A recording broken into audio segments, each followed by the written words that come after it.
في صلح عام يكون بيننا وبين اليهود والنصارى.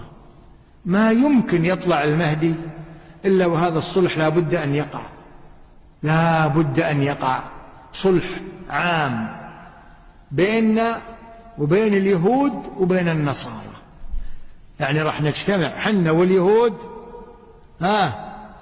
والنصارى لمقاتلة عدو مشترك.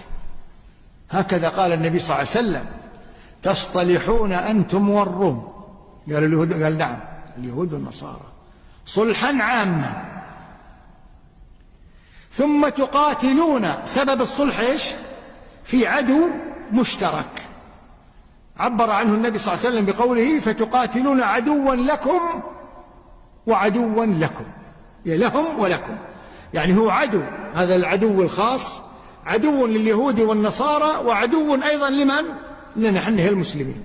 لذلك تجتمع هذه الأمم الثلاث لمقاتلة ذاك العدو. من هو العدو؟ حط جوابك في بطنك كيفك، لا تقول لي إياه. قديما علماءنا قبل كلهم كانوا ينصون على أن العدو المشترك ما هو إلا الرافضة، ما في